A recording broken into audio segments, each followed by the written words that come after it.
पर्व गर्व का अवसर देते हैं, उत्सव महोत्सव के मार्ग बनाते हैं, त्योहार व्यवहार में प्रसन्नता लाते हैं। पर्व, उत्सव और त्योहार ये विचारों की त्रिवेणी और आनंद का संगम है। आनंद के संगम में डुबकी लगाने वाला महा आनंद और परमानंद में सराबोर हो जाता है। विश्व में केवल भारत एक ऐसा देश है जहां नदियों का संगम, विचारों का संगम, भाषाओं का संगम, रंगों का संगम, पंथों और ग्रंथों का संगम, वेशभूषा का संगम, रूपरेखा का संगम और त्योहारों का संगम देखने को मिलता है, जीने को मिलता है। त्योहारों के इसी संगम में एक धारा दशहरा की भी मिलती है। The story of Indian festival में दर्शकों का स्वागत करते हैं और आप सबको विजय के प्रतीक विजयदशमी की ओर ले चलते हैं।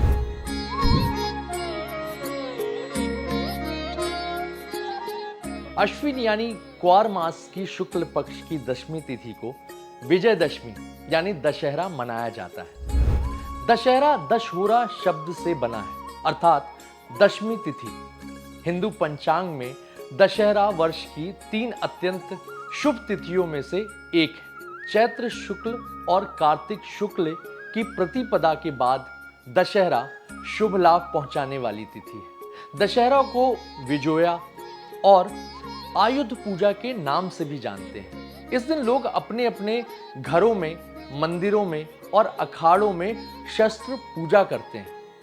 शस्त्र पूजा का दशहरा से गहरा संबंध है, क्योंकि दशहरा एक युद्ध के परिणाम का नाम है। युद्ध राम का रावण से, युद्ध देवी दुर्गा का महिषासुर से, युद्ध सत्य का असत्य से, युद्ध धर्म का अधर्म से, युद्ध नीति का अनीति से, युद्ध रीति का कुरीति से, युद्ध न्याय का अन्याय से, युद्ध प्रकाश का अंधकार से, युद्ध देव शक्ति का दानव शक्ति से।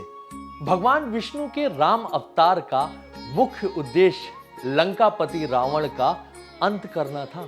राम और रावण की सेना के बीच 10 दिनों तक युद्ध चलता रहा। अंत में दशहरा के शुभ दिन भगवान राम ने रावण का वध करके अधर्म की सत्ता का नाश कर दिया था। अश्विन मास के शुक्ल पक्ष की दशमी तिथि को एक और दिव्य घटना का उद्घाटन हुआ, एक और आताताई का अंत हुआ।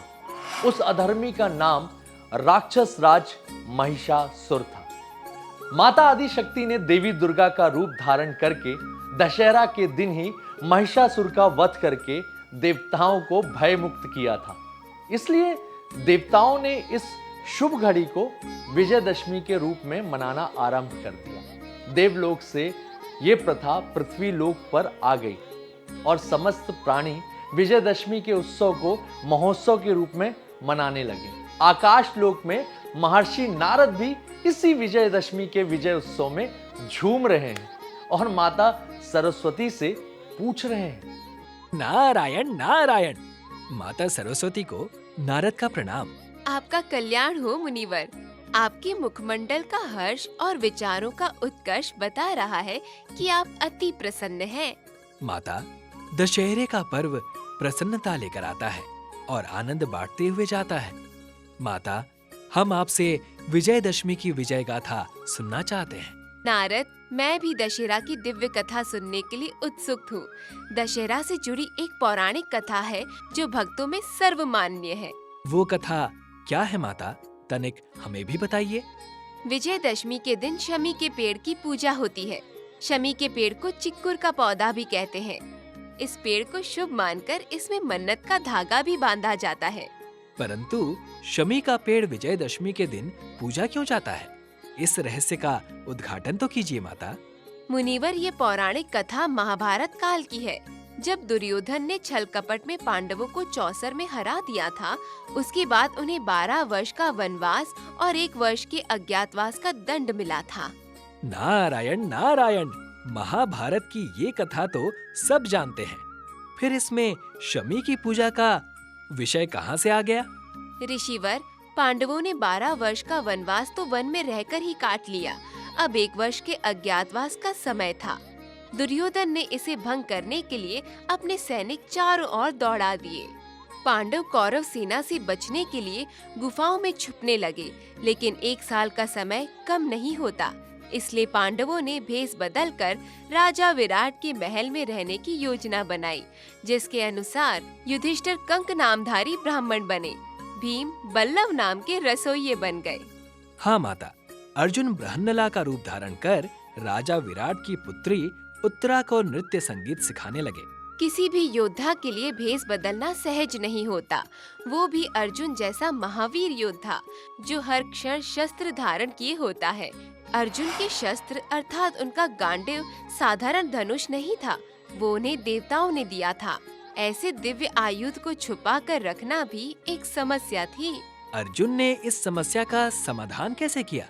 वो दिव्य गांडीव कहाँ छुपाया? अर्जुन ने बृहन्नला का रूप बदलने से पहले विधिवत शमी के पेड़ की पूजा करके उससे प्रार्थना की। अर्जुन की प्रार्थना से द्रवित होकर शमी के पेड़ ने क्या किया माता? शमी के पेड़ में जिस देवता का वास होता है वो प्रकट हो गए। अर्जुन ने शमी के पेड़ से प्रकट हुए देवता को अपनी विवशता बताई और अपने दिव्य आयुध छुपाने की विनती की। देवता ने अर्जुन को वचन दिया कि उनके अज्ञातवास की अवधि तक वो पांडवों के दिव्य शस्त्रों को अपनी शरण में छुपा कर रखेंगे और समय पूरा होने पर आयुध वापस कर देंगे। इस प्रकार पांडवों ने निश्चिंत होकर 1 वर्ष का अज्ञातवास पूरा कर लिया। उसके पश्चात पुनः शमी के पेड़ के पास जाकर पांडवों ने देवता से प्रार्थना की और उनसे अपने शस्त्र वापस ले लिए। देवता ने पांडवों को शस्त्र वापस करते समय विजय होने का आशीर्वाद दिया था। इसके पश्चात पांडवों ने कौरवों से महाभारत का युद्ध किया और विजय प्राप्त की। पांडवों ने अपनी इस विजय को विजयदशमी के रूप में मनाया। ऐसी पौराणिक मान्यता है कि वो दिन विजयदशमी का शुभ दिन था। इसलिए पांडवों ने विजय के पश्चात शमी के पेड़ की पुनः पूजा अर्चना की। शमी के पेड़ की पूजा की परंपरा उसी समय से आरंभ हुई जो आज तक चली आ रही है। नारायण नारायण।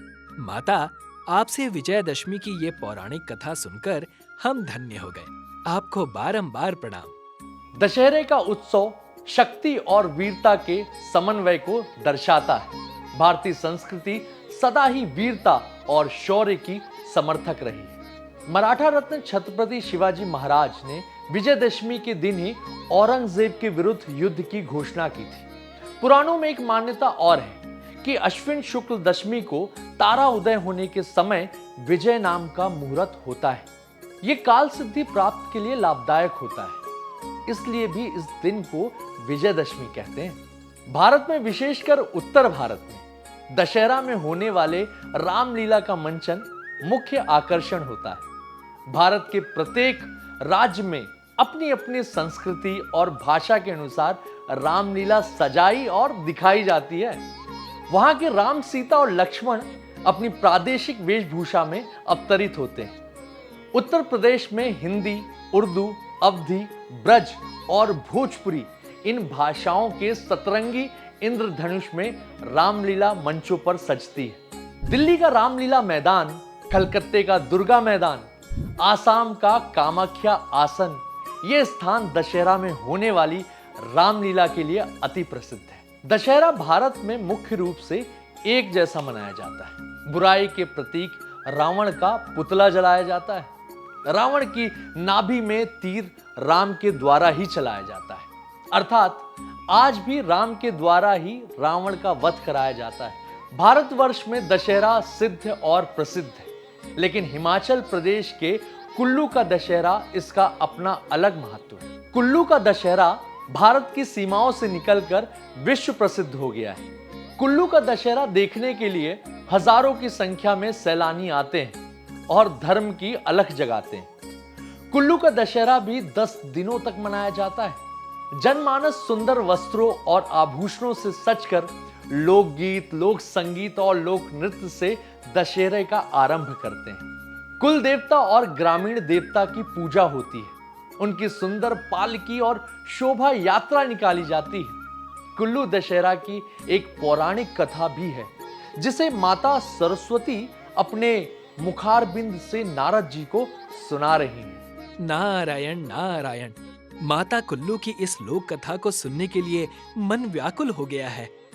देवऋषि, भारतीय त्योहारों में विश्वास रखने वाले समस्त भक्तगण कुल्लू दशहरे की कथा को सुनना चाहते हैं। हम सबके लाभार्थ ये कथा सुना रहे हैं। नारायण नारायण। धन्यवाद माता, हम भक्ति भाव से इस कथा का रसपान करेंगे। ये घटना प्राचीन काल की है। कुल्लू के राजा जगत सिंह धार्मिक और दयालु व्यक्ति थे। उनका राज्य राम राज्य का दर्पण बन गया था। राजा जगत सिंह श्री राम के परम भक्त थे। राजा की रक्षा और प्रजा की सुरक्षा उनका धर्म था।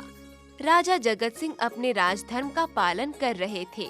अचानक उनके राज्य में बिना मौसम बरसात होने लगी। ये बरसात तूफान में बदल गई और तूफान विपत्ति बन गया। नारायण नारायण। राजा जगत सिंह जैसे धर्म पुरुष के राज्य में ऐसी विपत्ति क्यों आई? क्या इस विपत्ति से उनका राज्य नष्ट हो गया? नहीं मुनिवर, सत्य पर चलने वाले और धर्म को मानने वालों की परीक्षा होती है। ये प्रलय राजा जगत सिंह के लिए परीक्षा बनकर आया और परीक्षा के समय ही मनुष्य की परख होती है। राजा जगत सिंह की परीक्षा का परिणाम क्या हुआ? वो उत्तीर्ण हुए या नहीं? समय जब परीक्षा लेता है तो उसमें उत्तीर्ण होना कठिन होता है, परंतु राजा जगत सिंह ने हिम्मत नहीं हारी और इस समस्या का समाधान ढूंढने लगे। राजा ने इस प्रलय जैसी वर्षा को कैसे शांत किया? राजा जगत सिंह ने राजपुरोहित से परामर्श किया, जिसके उत्तर में एक समाधान निकला कि अयोध्या से रघुनाथ जी की मूर्ति लाकर कुल्लू में स्थापित कर दी जाए और उनका एक भव्य मंदिर बनाया जाए। रघुनाथ जी के पुण्य प्रभाव से वर्षा का प्रकोप शांत हो जाएगा। माता, फिर राजा जगत सिंह ने क्या किया? रघुनाथ जी की मूर्ति अयोध्या से कुल्लू कैसे आई? राजा जगत सिंह ने इस शुभ कार्य के लिए एक ब्राह्मण को अयोध्या भेजा। ब्राह्मण तीव्र गति के घोड़े पर सवार होकर अयोध्या पहुँचे। रघुनाथ जी के मंदिर पहुंचकर ब्राह्मण ने उन्हें सारी समस्या बताई और उनसे कुल्लू राज्य में चलने की विनती की। रघुनाथ जी ने सजीव होकर ब्राह्मण को दर्शन दिए और उसकी प्रार्थना स्वीकार कर ली। नारायण नारायण। माता, आपने मेरी जिज्ञासा बढ़ा दी है। फिर क्या हुआ? रघुनाथ जी ब्राह्मण के साथ सहजता से कुल्लू आ गए? नहीं पुत्र, धर्म का कोई कार्य सहजता से नहीं होता। अयोध्या वासियों ने ब्राह्मण की प्रार्थना का विरोध किया, लेकिन रघुनाथ जी ने सजीव दर्शन देकर सबको समझा दिया और ब्राह्मण के साथ मूर्ति के रूप में कुल्लू की ओर चल पड़े। अर्थात राजा जगत सिंह की समस्या का समाधान हो गया, कुल्लू की विपत्ति टल गई। हाँ मुनिवर, ब्राह्मण रघुनाथ जी की मूर्ति लेकर कुल्लू आ गया। रघुनाथ जी के दर्शन मात्र से कुल्लू की बारिश रुक गई और तूफान थम गया। राजा जगत सिंह ने एक भव्य मंदिर बनाकर रघुनाथ जी की मूर्ति को स्थापित किया। जिस दिन मंदिर का उद्घाटन हुआ वो दिन विजयदशमी अर्थात दशहरा का दिन था, इसलिए कुल्लू में दशहरा धूमधाम से मनाया जाने लगा। नारायण नारायण। रघुनाथ जी की कृपा से कुल्लू का दशहरा विश्व प्रसिद्ध हो गया। कुल्लू के दशहरे के बाद मैसूर का दशहरा विश्व प्रसिद्ध है। मैसूर दशहरे का उत्सव 10 दिनों तक चलता है, जिसका आरंभ नवरात्रि से होता है और विजयदशमी पर समापन होता है। पौराणिक कथा के अनुसार देवी दुर्गा द्वारा महिषासुर का वध करने के पश्चात इस शहर का नाम मैसूरू हो गया। मैसूर का दशहरा उत्सव विजयनगर के वोडेयार राजाओं द्वारा आरंभ किया गया था। ये परंपरा तब से आज तक चली आ रही है। 10 दिनों के दशहरा उत्सव का मुख्य आकर्षण मैसूर पैलेस होता है, जिसे करीब 1 लाख बल्बों से सजाया जाता है। झालर और दियों की रोशनी से मैसूर पैलेस जगमगाने लगता है। दूर दूर से लोग मैसूर का दशहरा देखने आते हैं। मैसूर दशहरा उत्सव का एक और आकर्षण होता है वहां का शाही जुलूस। इस जुलूस में देवी चामुंडेश्वरी की पालकी सजाई जाती है और पालकी सोने की होती है और उसे स्वर्ण आभूषणों से सजे हुए हाथी पर रखा जाता है। शाही पैलेस के दर्जनों हाथी आभूषणों से सजकर जुलूस की शोभा बढ़ाते हैं। दशहरे का ये जुलूस मैसूर पैलेस से आरंभ होकर विजयदशमी की रात को बन्नी मंतप मैदान में एक मशाल परेड के साथ समाप्त होता है। इस जुलूस में लाखों श्रद्धालु सम्मिलित होकर अपनी आस्था का प्रमाण देते हैं। मैसूर दशहरे में जुलूस के साथ कर्नाटक राज्य की ओर से गीत संगीत और नृत्य के सांस्कृतिक कार्यक्रम आयोजित किए जाते हैं। रावण दहन भी मैसूर के दशहरा उत्सव का मुख्य आकर्षण होता है। मैसूर के बाद बंगाल का दशहरा अपनी आन बान शान के लिए प्रसिद्ध है। बंगाल, उड़ीसा और आसाम में एक जैसा दशहरा मनाया जाता है। विशेषकर बंगाल में रावण दहन के साथ दुर्गा पूजा का अति विशेष महत्व है। दशहरा बंगाल का राजकीय त्योहार माना जाता है। बंगाल के प्रत्येक स्थानों पर भव्य पंडालों में देवी दुर्गा की दिव्य प्रतिमा स्थापित होती है। नवरात्रि के 5 दिनों तक लगातार पूजा अर्चना के बाद षष्ठी के दिन देवी दुर्गा का बोधन, आमंत्रण और प्राण प्रतिष्ठा का आयोजन किया जाता है। इसके उपरांत सप्तमी, अष्टमी और नवमी के दिन देवी दुर्गा पूजा की महापूजा की जाती है। प्रसाद चढ़ाया जाता है और भक्तों में प्रसाद बांटा जाता है। पुरुष आपस में गले मिलकर बधाइयां देते हैं, जिसे बंगाल में कोलाकुली कहते हैं।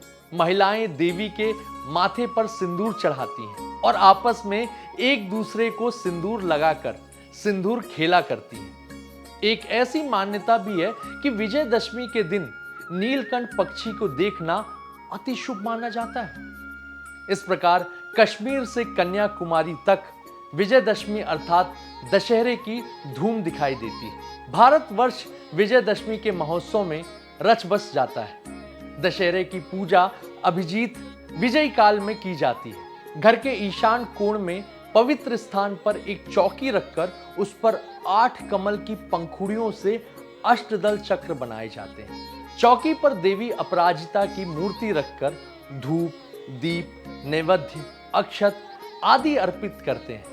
फिर श्रद्धा से संकल्प मंत्र का पाठ करके देवी अपराजिता से परिवार की सुख समृद्धि की कामना की जाती है। चारों ओर मंत्रोच्चार, विजयनाद, शंखनाद और घंटनाद सुनाई देता है। हवन का धुआं वातावरण को सुगंधित और शुद्ध बनाता है। समस्त देवता भारत की ओर हर्ष से देखने लगते हैं और पृथ्वी लोक को विजयदशमी की बधाई देते हैं। हम भी अपने दर्शकों को, भारतवासियों को दशहरा अर्थात विजयदशमी की ढेरों शुभकामनाएं और बधाई देते हैं।